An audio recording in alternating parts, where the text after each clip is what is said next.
दुश्मनों में हाहाकार मचाने के लिए, भारतीय नौसेना की ताकत बढ़ाने के लिए, दुनिया में हिंद का परचम लहराने के लिए भारत का नया ब्रह्मास्त्र तैयार है। हमने तो पिछले 5 साल 10 महीनों से कोई अच्छी खबर नहीं सुनी है। हमने सिर्फ अच्छे दावे सुने, अच्छे वादे सुने, अच्छे ख्वाब देखे, जिनकी हकीकत बहुत ही तल्ख थी। इसे अगर मुंबई के तट में लॉन्च किया गया तो पाकिस्तान का कराची महज 4 मिनट के अंदर तबाह हो सकता है। भारत के इस घातक मिसाइल की खासियत को देखकर दुनिया भर के वैज्ञानिक हैं। इंडियन साइंटिस्ट ने एक बहुत बड़ी उपलब्धि हासिल की है और जिस पर अमेरिका, चाइना और दुनिया भर की जो बड़ी बड़ी सुपर पावर्स हैं वो खुद अचंभे में है कि आखिर ये कैसे हो गया। कांग्रेचुलेशंस इंडिया वंस अगेन कि आप हमें मौका देते रहते हैं कि हमें आपको मुबारकबाद देने का जो है वो चांस मिलता रहता है। अगर एवरीडे नहीं तो हर दूसरे दिन कोई ना कोई ऐसी खबर आ रही होती है जिसके ऊपर भारत को मुबारकबाद दी जा रही होती है।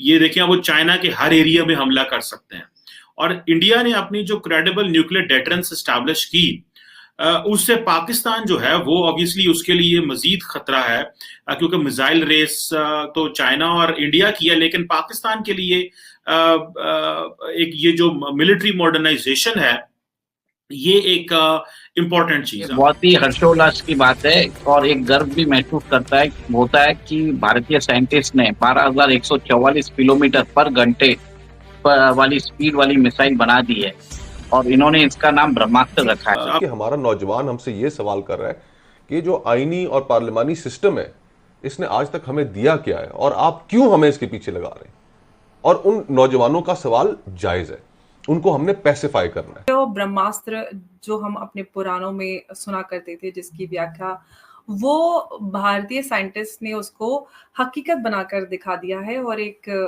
12,144 किलोमीटर पर घंटा की स्पीड से चलने वाला मॉडर्न डे ब्रह्मास्त्र भारतीय साइंटिस्ट ने बना लिया। साइंस में तरक्की जो है उसमें भारत कितना आगे है। किसी भी कंट्री के लिए साइंस में तरक्की करना बहुत ज़रूरी है इस दौर में, क्योंकि ये दौर, ये एरा और नेक्स्ट एरा है ही साइंस का। और जो लोग इसमें तरक्की नहीं कर पाते वो फिर जिहाद में तरक्की करते हैं। ऑब्वियसली इसके ऑपोजिट तो जिहाद ही है ना, इसके ऑपोजिट एक रेडिकलाइजेशन है, या साइंस है या रेडिकलाइजेशन है।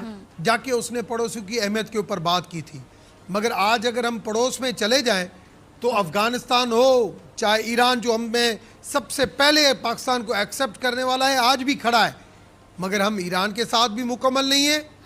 हम अफगानिस्तान के साथ 40 लाख रेफ्यूजी उनके बर्दाश्त करने के बावजूद भी मुकम्मल नहीं है। इंडिया के साथ जो है वो वैसे ही हम मुकम्मल है।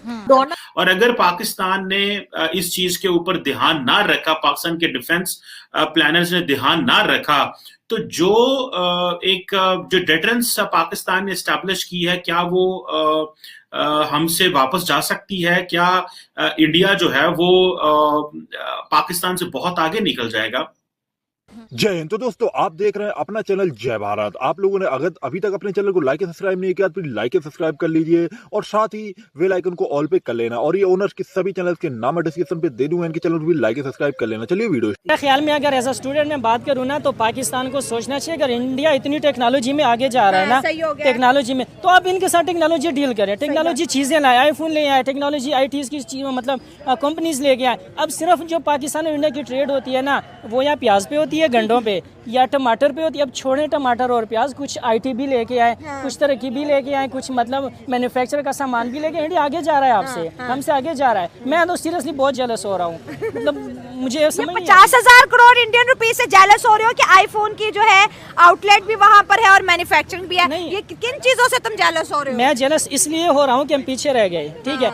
अभी गवर्नमेंट को परवाह करनी चाहिए। 1.2 मिलियन लोग अगर पढ़े लिखे बाहर जा रहे हैं ना, तो अगर 1.2 मिलियन लोग मुल्क के लिए काम करें ना, तो मेरा ख्याल है मुल्क तो बूस्ट मार जाएगा। सही बात। डोनाल्ड ट्रम्प और मोदी जी जो है वो जाहिर है आपस में बिजनेस भी कर रहे हैं, ट्रेड की भी बात हो रही है, टैरिफ की भी बात हो रही है, और भी कई तरह की चीजों के ऊपर जो है वो मैंने सुना है कि फाइटर प्लेन वगैरह भी खरीदने हैं, पता नहीं किसके लिए खरीदने हैं, इसलिए कि चाइना के साथ तो ये लोग लड़ते वड़ते हैं नहीं, तो खामखाई फाइटर प्लेन जो है वो खरीदे जा रहे हैं, जेट वगैरह किसी तरह की चीजें, हथियार सब कुछ जो लिया जा रहा है, मिसाइल न जाने क्या कुछ, तो वो चाइना के लिए तो हरगिज नहीं है।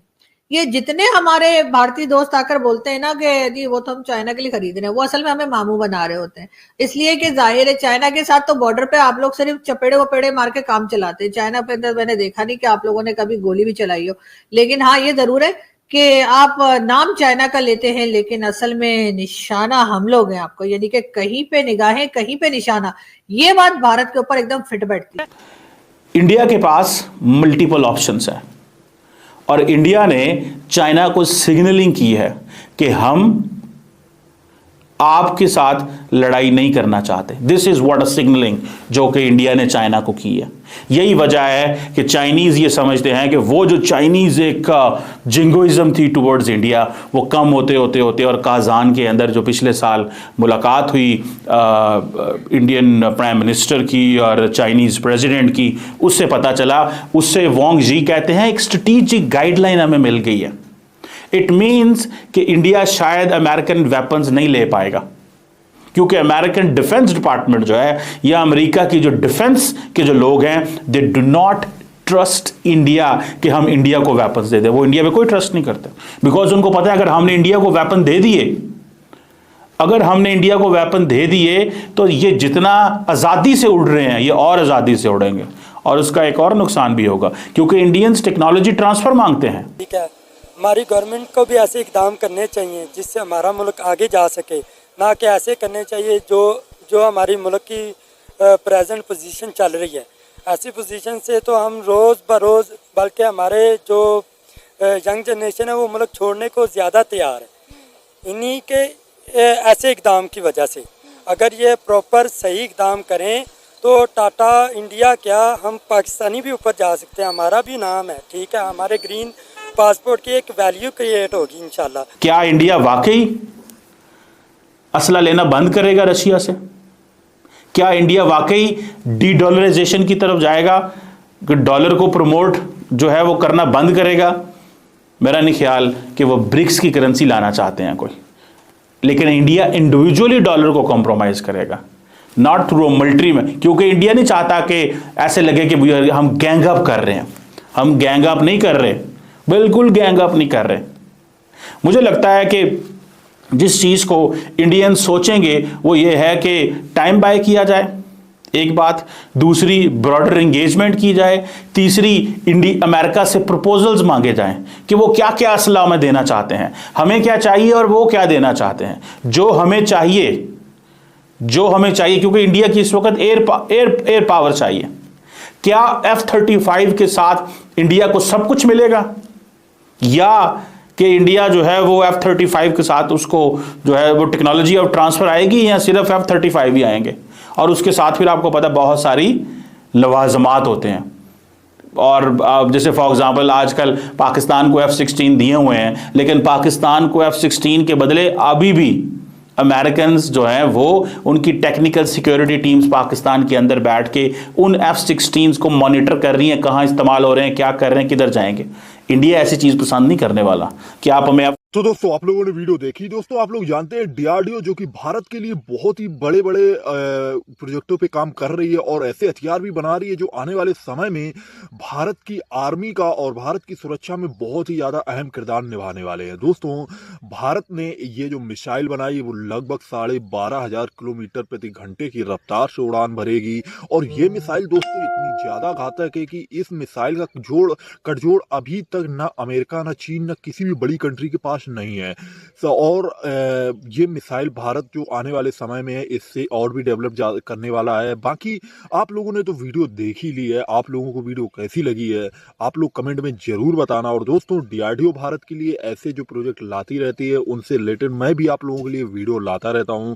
तो अपने चैनल जय भारत को लाइक और सब्सक्राइब करके बेल आइकन को ऑल पे कर लेना, जिससे जो भी वीडियो लाता रहूंगा उनके नोटिफिकेशन आपको मिलते रहेंगे। साथ ही ये जो सारे पाक मीडिया से मैं क्लिप्स लिए हैं इनके सभी ओनर्स को लाइक और सब्सक्राइब कर लेना, इन चैनल्स के ओनर्स को। तो इनके नाम मैं डिस्क्रिप्शन पे या लिस्ट पे दे दूंगा, जैसे कि इस वीडियो पे आरजू काजमी जी और